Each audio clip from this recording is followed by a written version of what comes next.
name is Justin Hester. I am from Athens, Tennessee. So, I used to be an officer of the law 10 years ago. I got wrapped up and caught in an addiction, sustained from a back injury. So, that led to me falling from my career, helping my community, just really losing who I was as a whole person.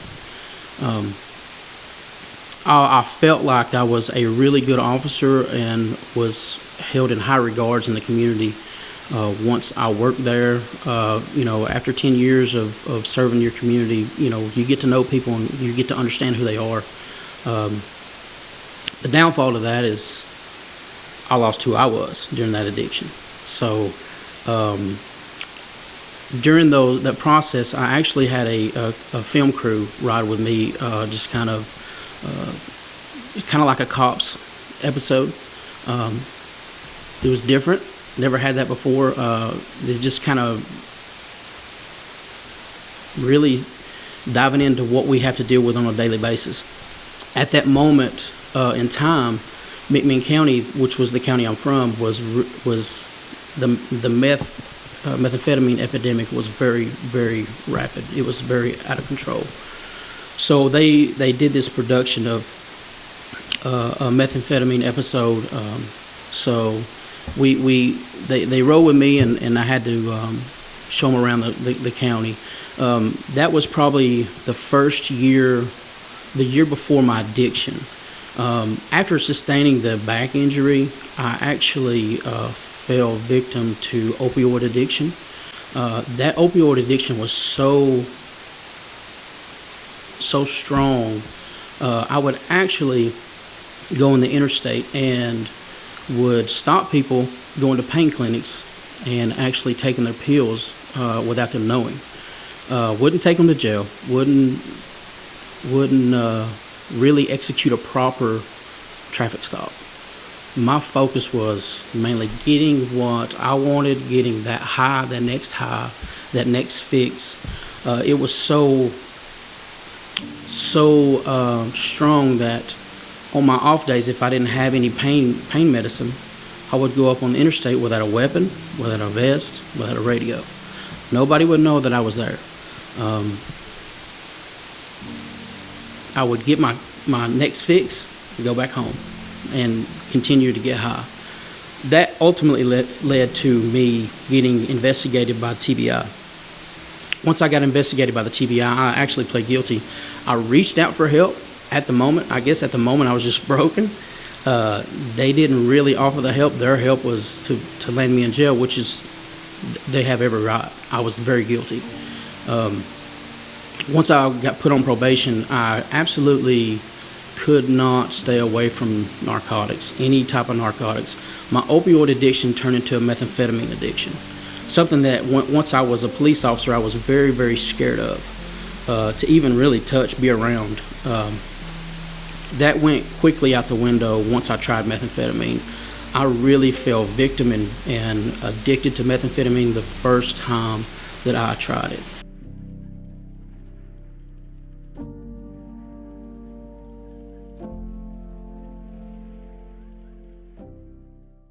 During 2015, I had my first daughter, my only daughter, Aaliyah, and that addiction was so bad that I wasn't there mentally. I was there physically at her birth, but mentally and emotionally, I wasn't there. I love my daughter, but once you're in addiction, those feelings go out the window. Like, the addiction takes over your body, and it's just ridiculous. I've never felt so victim to something in my life, so trapped, so hopeless, other than in addiction. And for many years after that, just probably 4 years after that, I wasn't there. She's now 6. So when I was in jail, the last time I had gotten violated, her mother is she's a police officer here in La Follette in Campbell County. She directed me here to the Pinnacle Resource Center. The first time I got here, absolutely fell in love with this place. I got there, I was understood to be 3 months. 3 months I could do this. 3 months is no big deal. 3 months I get a job, I get back to my daughter.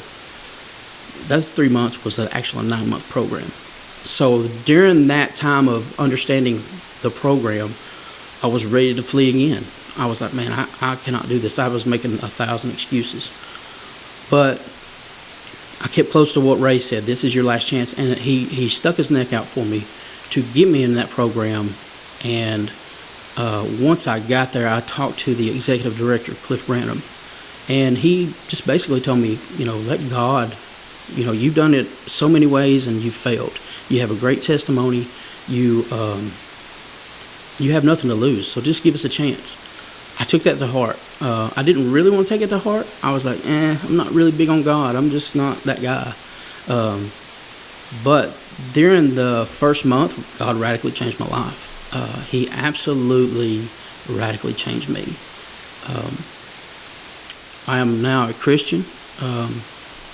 During those 9 months of recovery, I learned a lot about who I was again, a lot about my defaults, my just really things that I didn't know, how to feel emotion, how to cope with life, how to just interact with other people that weren't using, how to deal with your feelings again.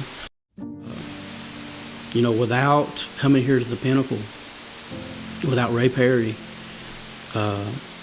and his heart, really, he really puts his heart in this place. Without that, my recovery would be non-existent. I wouldn't be here today. I honestly think that something would have happened because I was involved in a lot of things on the street, a lot of bad activity, nonsense. So without the Pinnacle, I absolutely would not be here today. I truly believe that in my heart.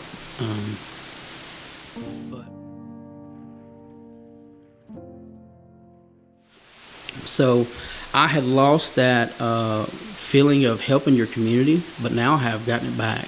And this is where it started. This is the place that it started to help develop who I am, my future, and really to mend all those relationships that I've lost with my family. My daughter, I get my daughter pretty much every day. So it's a pleasure to be in her life and to be her dad and to come home and just see that smiling face. Don't have to worry about where you're going to sleep, where you're going to eat, if somebody's going to do some kind of harm to you. I would encourage anyone who is seeking help to come here because it's a very great place.